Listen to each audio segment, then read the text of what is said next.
to the MILSET World Virtual Summit 2021. Thank you for being here today. We have had a fantastic day with one conference, one workshop, and 2 great roundtables with MILSET members. So far, we have a lot of ideas to build a better future for MILSET organization and for youth. So today, I would like to thank MILSET authorities, MILSET Regional Executive Committee, MILSET Executive Committee, UPAEP University, Movimiento STEM, our sponsors, volunteers, and MILSET staff who have made all these events possible. We are at half of the event, so we still have a lot of surprises for you. We will be streaming live from UPAEP University from the Convention Center in Mexico. We will be streaming live from Facebook, MILSET Facebook, and MILSET YouTube channel. We hope you can watch us, and if you didn't have time to watch the conferences or workshops, you still have time to check it on Facebook or YouTube. Thank you very much. Today, we want to present a great conference for a very well-known researcher in Mexico. For this, I will give the mic to Bere Suarez, MILSET Managing Director. Bere, the mic is yours. Thank you so much, Liz. And yeah, as you said, we are very honored to have the next speaker that is a well-recognized scientist, communicator in Mexico. So I'm pleased to welcome Elaine Reynoso. She works in the General Directorate for Science Communication in the National Autonomous University of Mexico, UNAM. She's the Director of Training and Research in Public Communication of Science. She has a degree in physics and a master's degree in education. Her main fields of expertise in science communication are science museums, informal education in science, and training professional science communicators. She has over 100 publications in specialized journals and books. She has organized several national and international science communication conferences. She coordinates the planning department for the Project Science Museum Universum of the UNAM. She was the first director from 1993 to 1998. Is former president of the SOMEDICIT, that is the Mexican Society for Science Communication from 2001 to 2003, and from 2012 to 2014.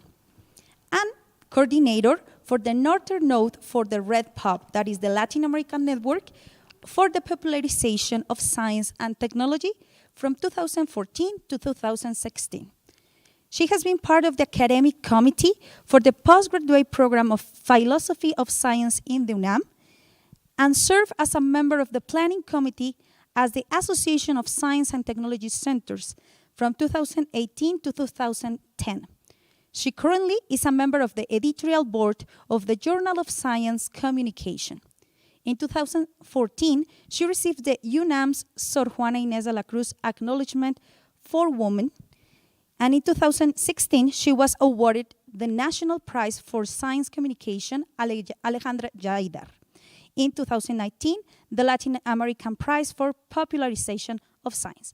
So now, on behalf of MILSET, we are so honored to welcome Mrs. Elaine Reynoso. Mrs. Elaine, the mic is yours. Thank you so much. Good morning, good afternoon, good evening to all of you. For me, it's an honor to be here with you. I really recognize the important chores and things that MILSET does. So I'm very grateful for this invitation from MILSET, from SOMEDICIT, and of course, Roberto Hidalgo. So I would like to share a few ideas with you, and I hope I can make a minor contribution to this great work that you are doing. First of all, I would like to mention some of the world challenges we face today as a society. I would say health, security, inequalities, poverty, and pollution. And you could say these are not new challenges. They have been around forever. Ever since we can remember, ever since humankind is humankind, these have been challenges the world has to face. And pollution has also been around for a long, long time. because we think of pollution as a modern problem, but it is not. Back in the early days of Rome, at the Roman Empire, they talked about how you could know that you were approaching Rome because of the smell. They talk about the polluted Thames River in London, or about the bad air pollution in Paris and other big cities. So therefore, this is not an unusual problem. It's been around for a long time also. And I must admit that in many of these cases, precisely it had been science and technology which have solved some of these problems related to solution and, of course, health. There are many, many examples in history of science about this. However, we have new challenges which are associated to our new way of living in the last few decades, which are, of course, climate change, natural disasters, a threatened biodiversity, those related to energy, to large cities, and to water. I would like to mention that, for instance, natural disasters, which are a cause of natural phenomena, is part of the evolution of Earth. So these have been occurring also since the beginning of Earth, of our planet Earth. However, due to climate change, we do see an increase in the frequency and the intensity of the impact of these critical phenomena, such as hurricanes, typhoons, floods. And of course, there are other disasters such as earthquakes. And then, of course, we all know about the threatened biodiversity. We all know about species that are being that have decreased tremendously, and some are even have become extinct in the last few decades. Energy is another very, very important problem, very important issue that we have to solve about energy resources. And of course, everything which is associated to living in large cities. Water, you could say that some suffer of too much water, those that live perhaps in coastal regions due to the increasing levels of the ocean because of climate change, and those who live in areas become frequently flooded. However, I think the main problem has to do with the decreasing supply of water. So, and there are new problems, another new problem, which is very recent, which of course is COVID-19, which we are all very familiar with, in where we have seen some amazing changes, both for good and for bad, in our world in the last 2 years. Of course, we have seen many, many tragic events, many losses of lives. People have been very ill. We have seen definitely the impact it has on an economy. And also we have seen, but there have been some positive impacts of COVID-19. For instance, in the early days of the pandemic, we saw a lot of these very amusing photos of animals overtaking the streets of different cities, because after all, we invaded their inhabitant, and they were just recovering what was theirs originally. And then, of course, what is very impressive is the rapid advance of science science and technology to solve the problems related to COVID. So science and technology have very much to do with these challenges. They are very much required to looking for solutions, for providing solutions to these problems. However, science and technology cannot do it by themselves. I mean, scientists and technologists do not have the solutions unless they have the adequate resources, the adequate policies, and well-informed decision makers, which are essential. Decision makers who have good acknowledgement of science, and they know how to apply this with responsibility, and they know how to provide the adequate policies and how to reinforce them. However, I think that last but not least, I would say the most important ingredient would be a society based where citizens would have a basic scientific culture, who are prepared to take informed decisions and are capable of participating in solutions, both at a personal and collective level, with a sense of responsibility with a social and natural environment. I think that COVID-19 is a perfect example of how our personal decisions affect the collective level, and how we have a certain responsibility to take certain decisions at a personal level. So what is a solution? Knowledge nowadays has taken the place of prime materials as the most important resource that we have as individuals, societies, and countries. The most important resource to overcome economic problems, all kinds of problems that we have within our countries. However, knowledge is a double-bladed sword. On one hand, it provides empowerment and well-being to all individuals. That's what we hope anyway. On the other hand, it also increases the gap between the rich and the poor. And the rich and the poor are not just countries, it's also regions within those countries, sectors in society, and persons. We know that those who have the knowledge have a definite advantage over those who do not. So what can we do to narrow this gap between those who have access to this knowledge and those who don't?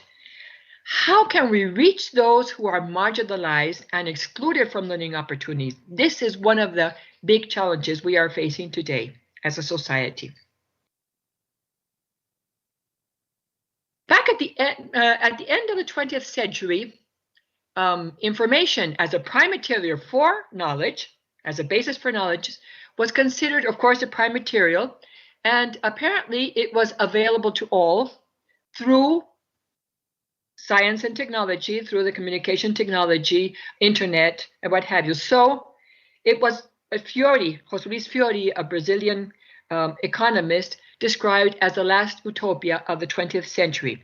He said with this, well, it was thought it would cross all borders between countries, between regions, and between different sectors and society and individuals, because after all, this prime material, which was the basis of knowledge, was available to all. But we know that this did not happen. We know that borders did not disappear. In some cases, it became more profound, because information is useful only to those who have the capacity and for processing and applying this information.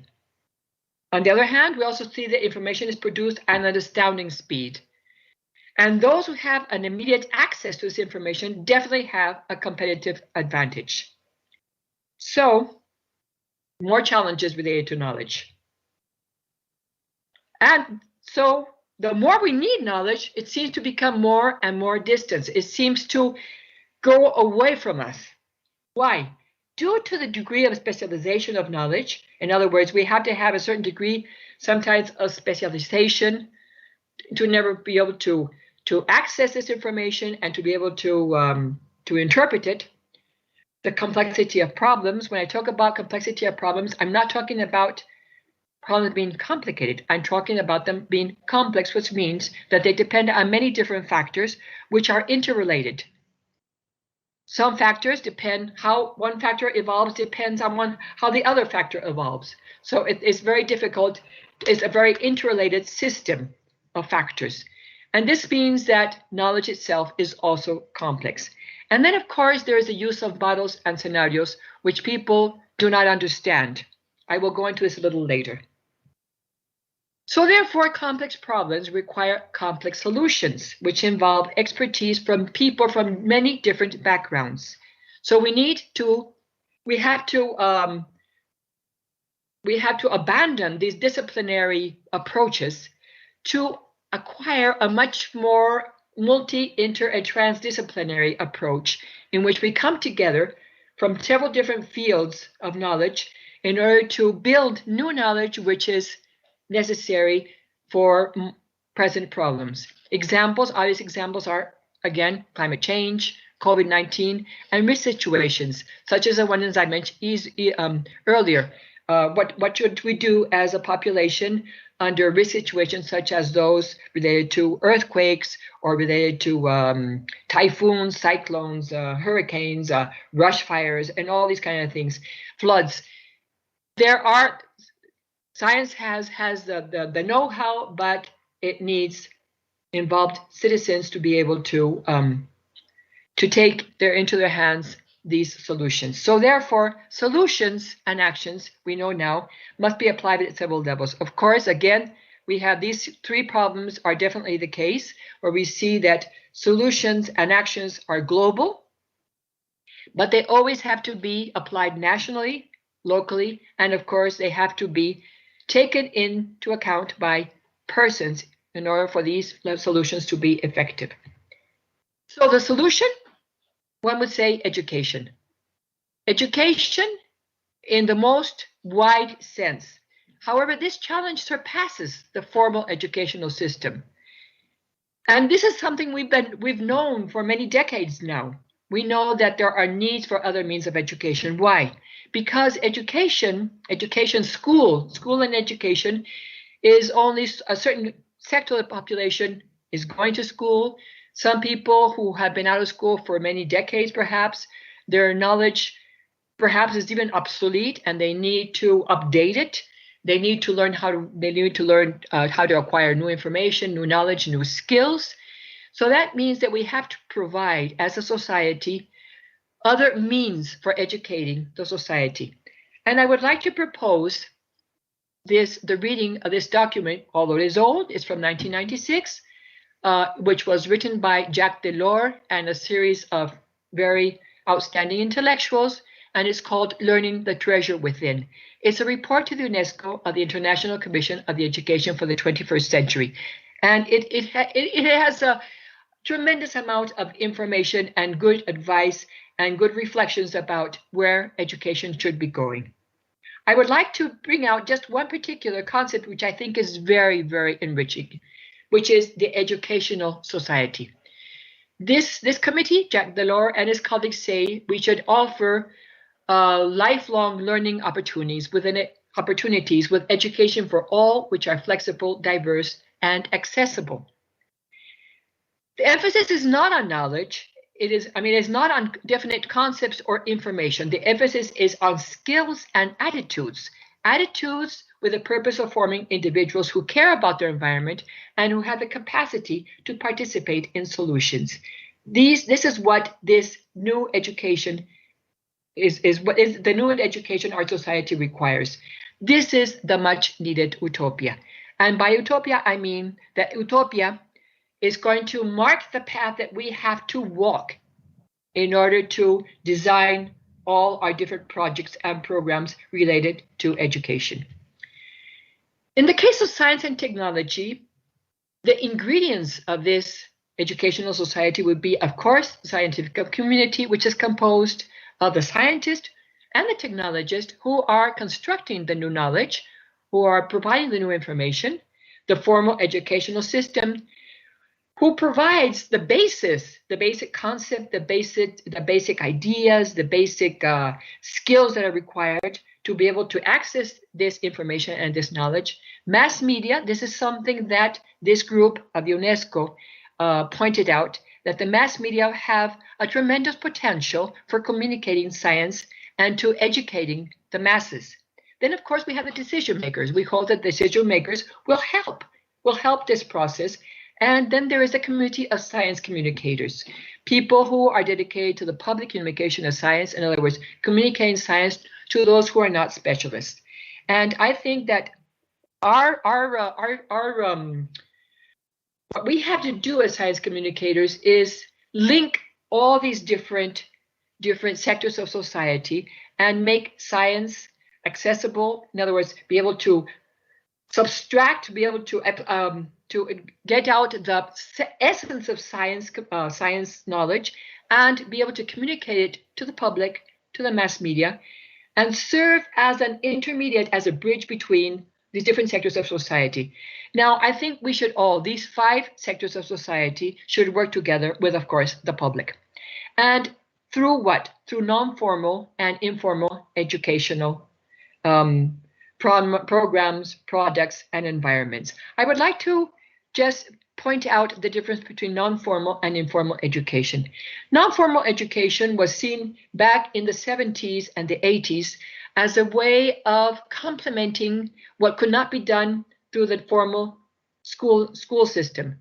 In other words, these were courses that did not belong, because formal education is education which has, of course, a curricula, and it is officially recognized by the different departments of education or system of education in each country.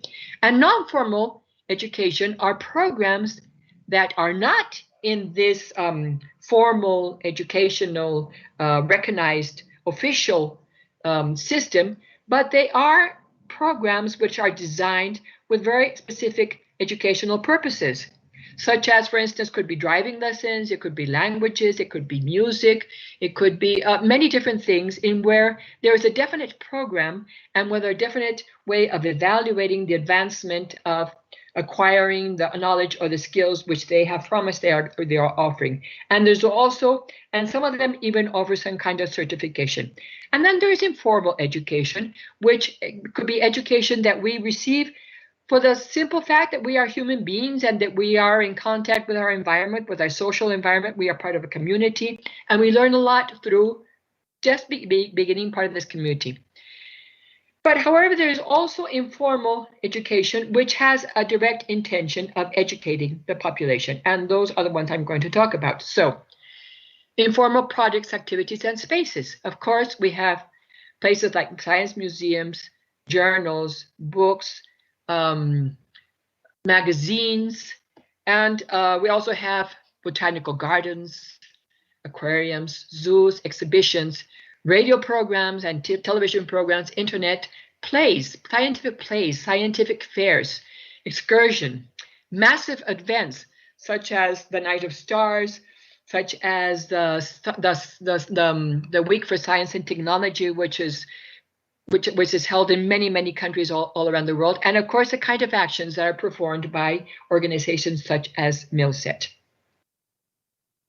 All these are part of this informal, they all have informal educational programs, and they're all designed specifically, although they do not offer a certification, they do have a definite educational intention.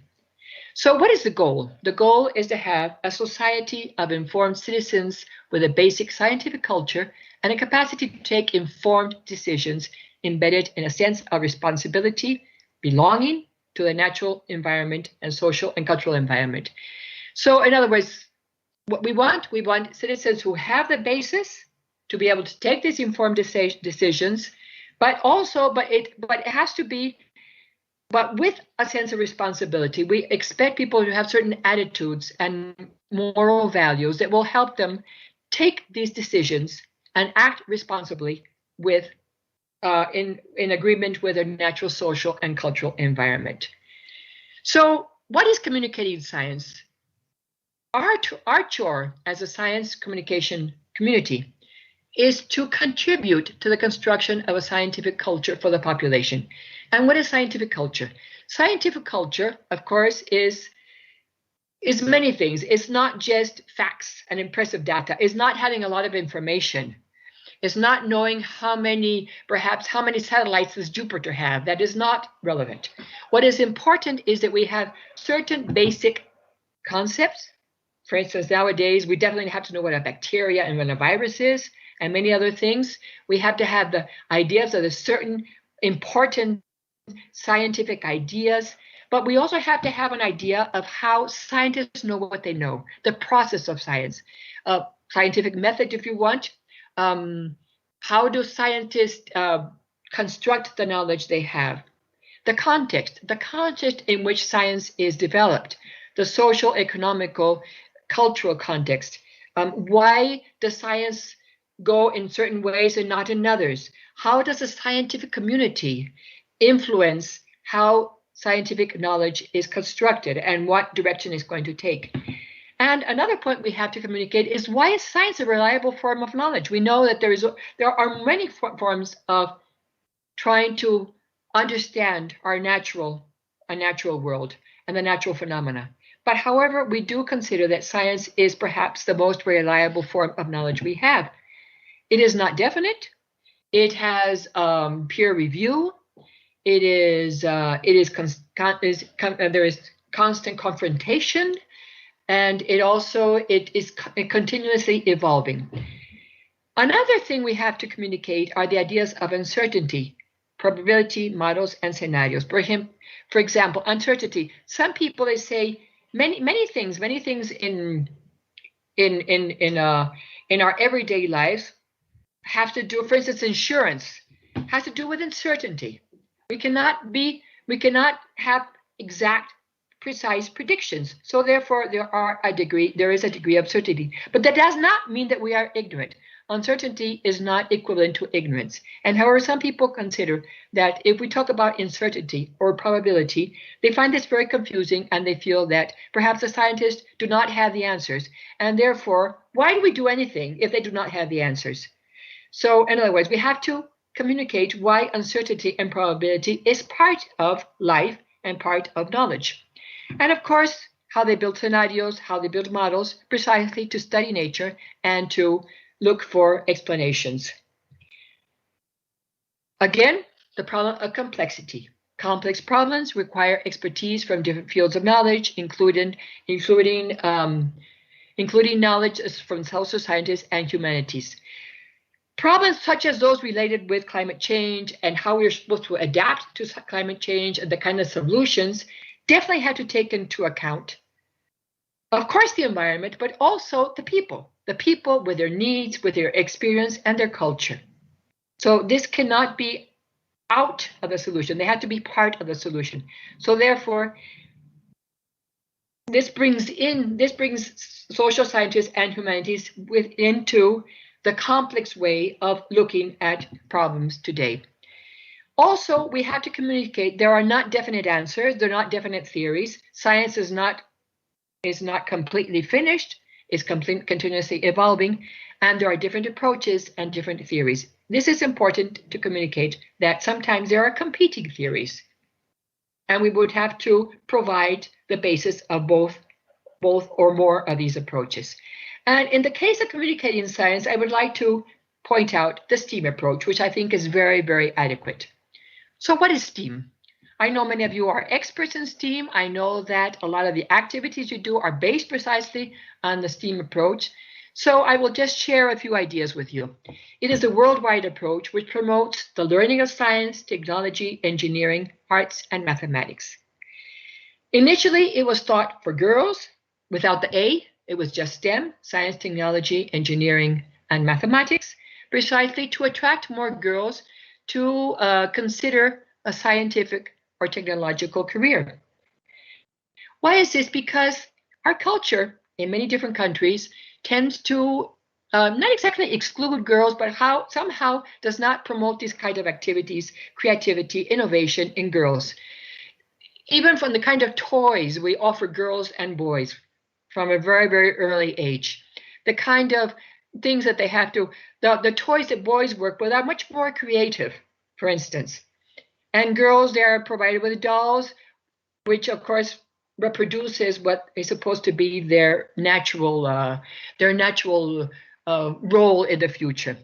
So now this approach, this STEM approach, was initially thought for girls, how to attract more girls to this and how to promote this. And also girls thought that they were not capable of these kinds of activities. So therefore, how do we go about this? However, it has been found that the STEM approach, the STEM approach initially was very important because it promotes an inclusive and creative environment based on collaboration among people with different backgrounds and interests. So therefore, it is useful to all. So what does STEAM promote? Skills which are very much needed in our present day society and is what, as a matter of fact, many workplaces are looking for, people whose staff have these skills. Not so much that they have a lot of data, they have a lot of information, but they have what we call the STEAM skills, which would be critical thinking, the capacity to solve problems, they have creativity and innovation, they have developed certain research skills, they have communicative skills, and they know how to work together, they collaborate. So I will just point out a few of these. So to be critical about what they hear and what they read. This means they would have to question and search for the evidence based on empirical data. This would help them also to become better consumers of what we buy, of what we eat, of medical treatments, to be able to question medical treatments. Are treatments really what we need, or are there going to be secondary effects which are not desirable, or perhaps what the doctor is saying is not exactly what I need because it obeys more to, shall we say, certain financial interest. We also need we should be able to find the appropriate and reliable information. So therefore, it should teach us to question, search for evidence, and also it should promote research skills. Research skills, what does this mean? We would hope that our students and people in general should be able to design experiments, to be able to select relative factors and variables for their experiments, to be able to analyze, to be able to find patterns, to be able to find how these variables are interrelated. They should learn how to collect data. For instance, this is very much used in approaches such as citizen science. They learn how to use measurement tools, and they use how to register. They learn how to register data. Also, the use of mathematics and computers, mathematical skills to be able to register this data, to be able to, and also the use of, to be able to construct explanations and models and scenarios. This is very important because there seems to be a tendency of people to think that models are the exact representation of reality, and that is absolutely incorrect. And this is something we have to learn how to communicate.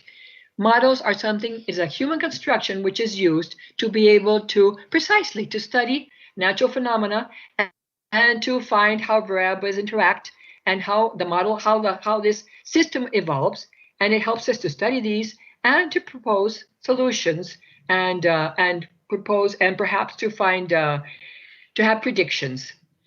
So therefore, it is if they're able to construct models and scenarios, they understand what they are. So it is very important to help people to develop this skill.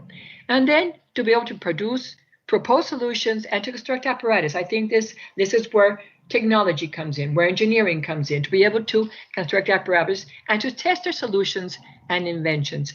And definitely teamwork. They have to learn how to work in teams. So the last point I would like to mention about this is they should learn how to communicate and justify the ideas, both verbally and in writing. This is a very, very important skill. They have to learn how to back up what they are communicating with the use of graphs, models, statistics, prototypes, and they must learn to be open. They must learn to listen, to be open to other points of view, other ways of thinking, alternative solutions. And only then should they make a decision, once they have learned different points of view. And then after they have put this on when they have balanced out this with evidence, they should make a solution. So in other words, they should learn how to collaborate. Now, I would like to say something about the A in STEAM. In the Dirección General de Divulgación de la Ciencia in the National Autonomous University of the UNAM, where I work, we have been working with art in science communication for several decades. We find this as a very interesting way of communicating science. We have, for instance, science plays which help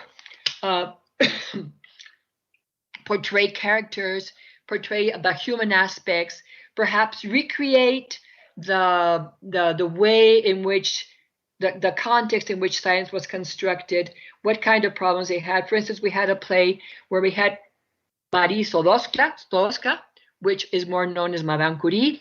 In this play, for instance, it's the actress, she tells you the story of how this young Madame Curie, Maria Sklodowska, had to face the fact that she was a woman in a very conservative society, in where it was not appropriate for women to study, in where she had to go to France, she had to go to Paris in order to fulfill her dream of becoming a scientist. And then again, she had to face the problems of being a woman, a scientist in an advanced country such as France at the time. So anyway, also we have other plays in where through very, let's say, very amusing, very playful atmospheres, they produce a series of experiments and effects, which is precisely, it's very attractive to young children.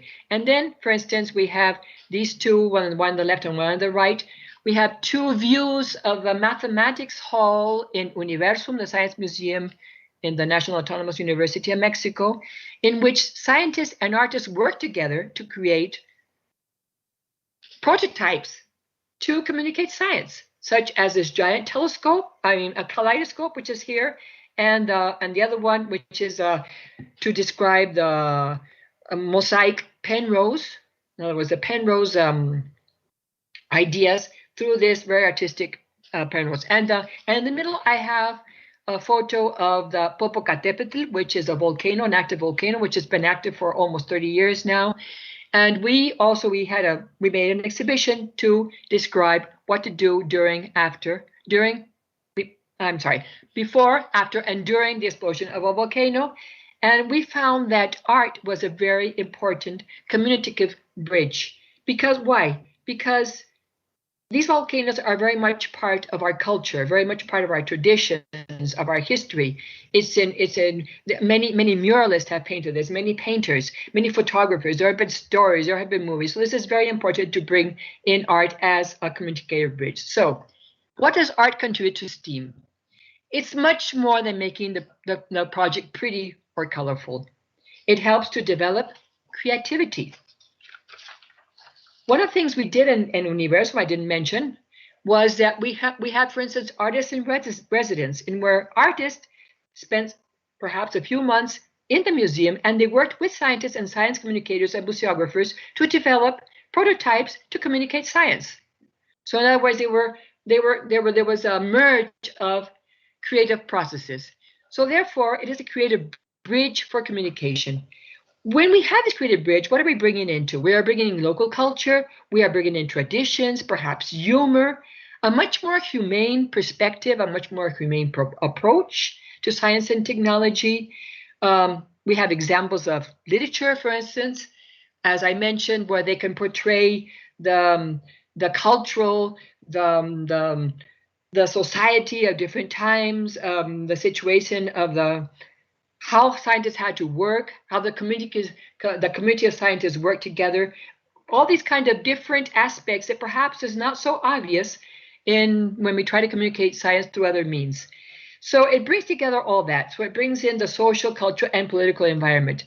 But also, when we include science, artists, and art in our projects, we are bringing together and merging a variety of creative processes in solving problems, which is very, very interesting. It is and it enhances, it enriches us tremendously. So it brings in different perspectives as well as social sciences and humanities.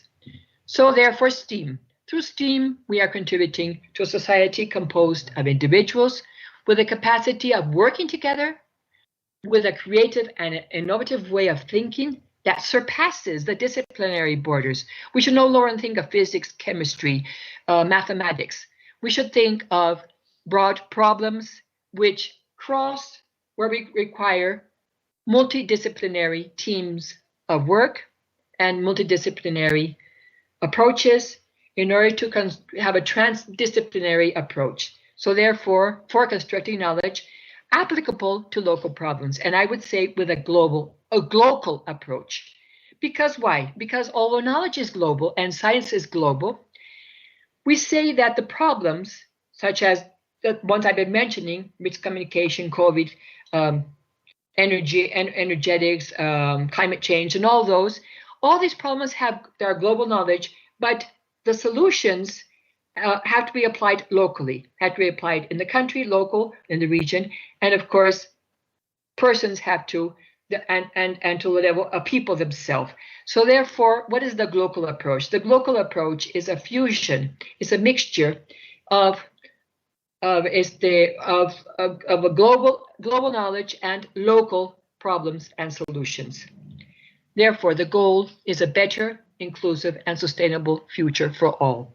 And with this, I would like to thank you very much for your attention, and I would be glad to hear from you.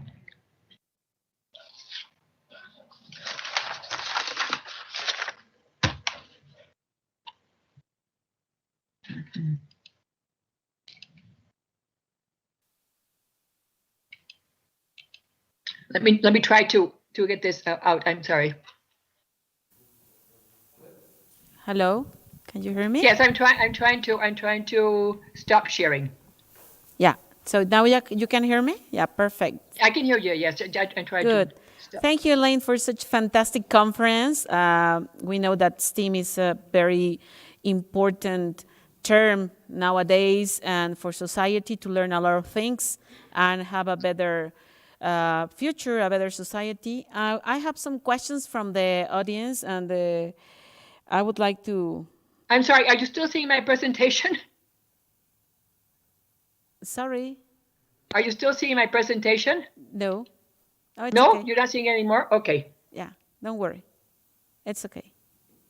Good. So let's start with the questions. Are you ready, dear? Okay. Some questions for you. It says, the first one, it's from Guy and Deuce. It says, do you think that the emergence of the internet and social networks has had a positive or negative effect on the educational level of our society? Could you repeat the question, please? Okay, it says, do you think that the emergence of the internet and social networks has had a positive or negative effect on the educational level of our society? I would say it's a double-bladed sword again. I would say internet has been a very useful resource. As I mentioned before, it's been a very, very useful. But however, I think we have to be very careful about how internet is used.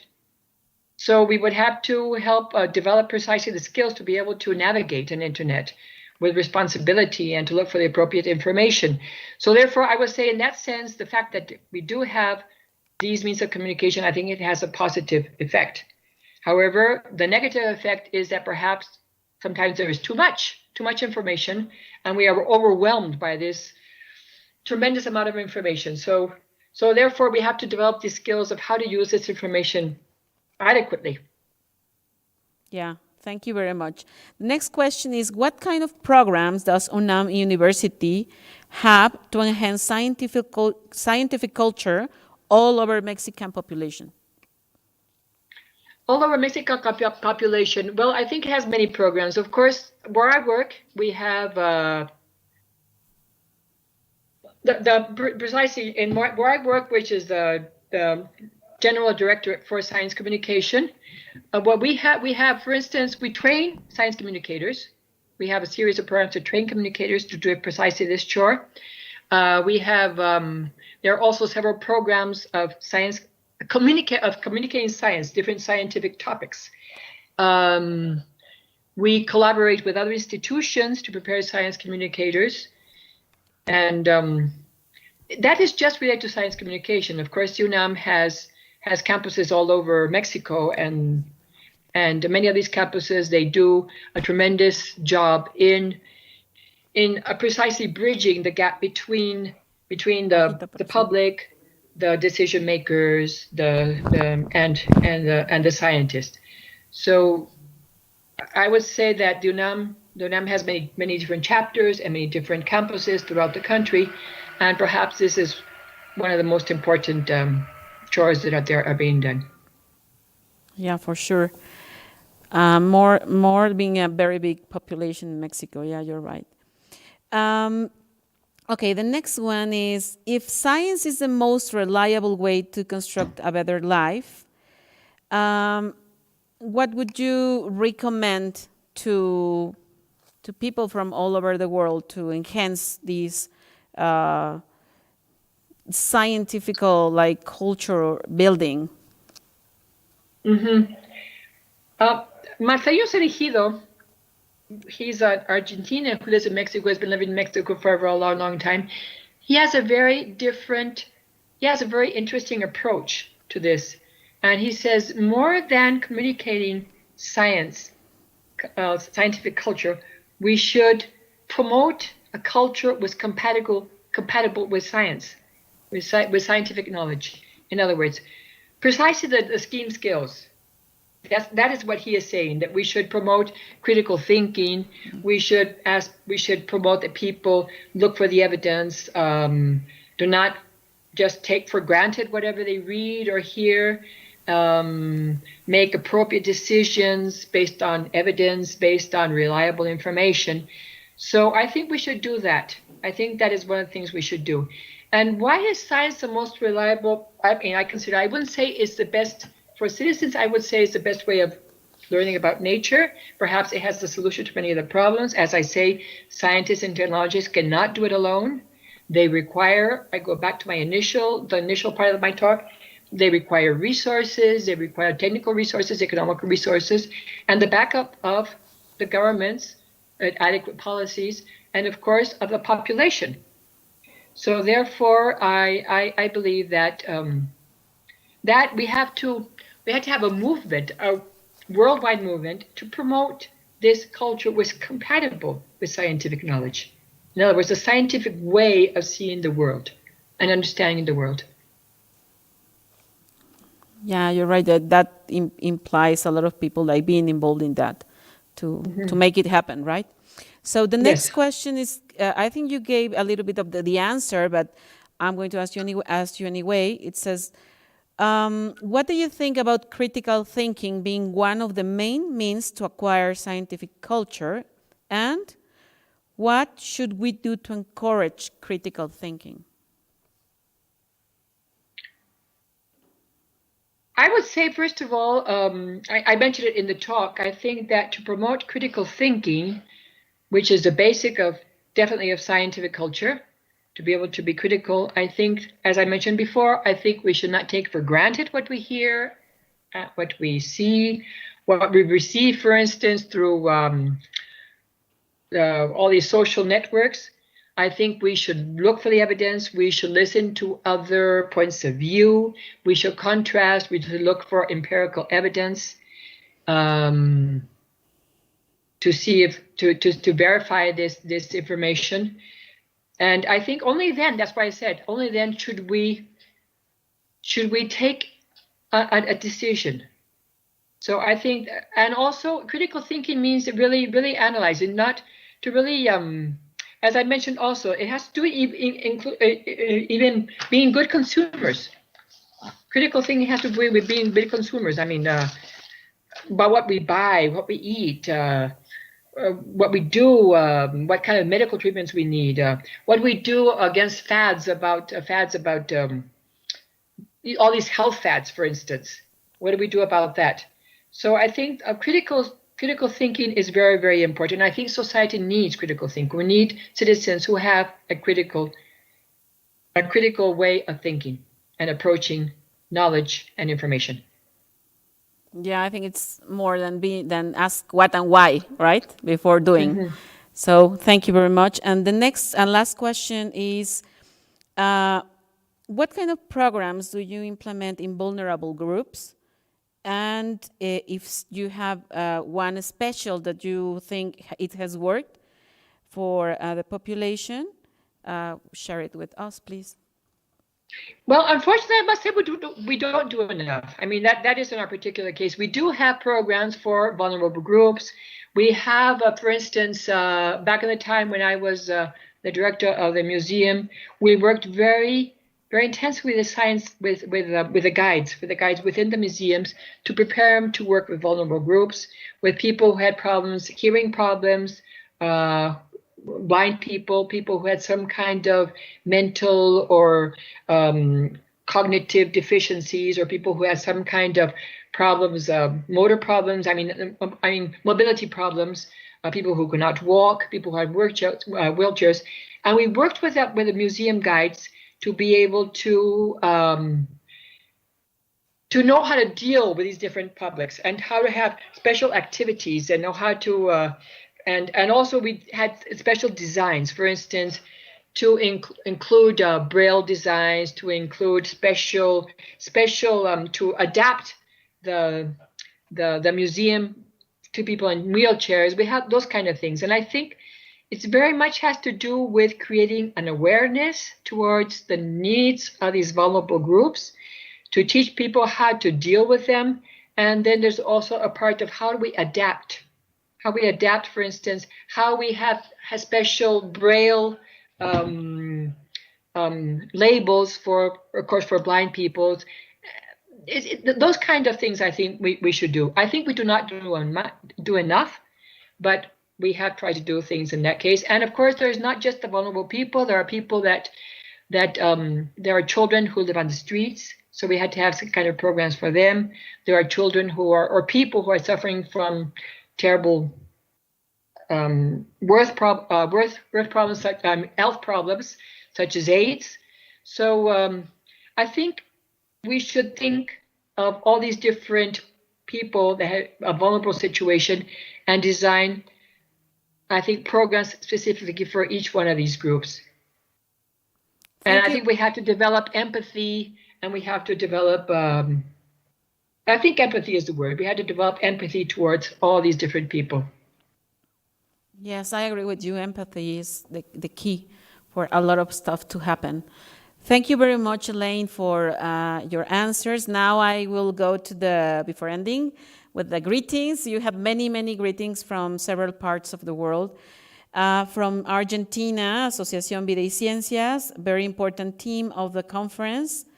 From Nader Sharid in Kuwait, greetings from Martin Siemnhar from Argentina, Elk Katz, Dr. El Katz from Germany. And we also have greetings from El Salvador, Chile. Mrs. Carol Charlebois, MILSET General Secretary, says, a great conference, important information to better integrate STEAM to our organizations and individuals' activities. From Ecuador, greetings. And of course, we have a lot of people watching on the different social media. We have people from Mexico, the USA, France, Canada, Chile, Peru, Brazil, Costa Rica, Guatemala, Paraguay, Portugal, Colombia, Ecuador.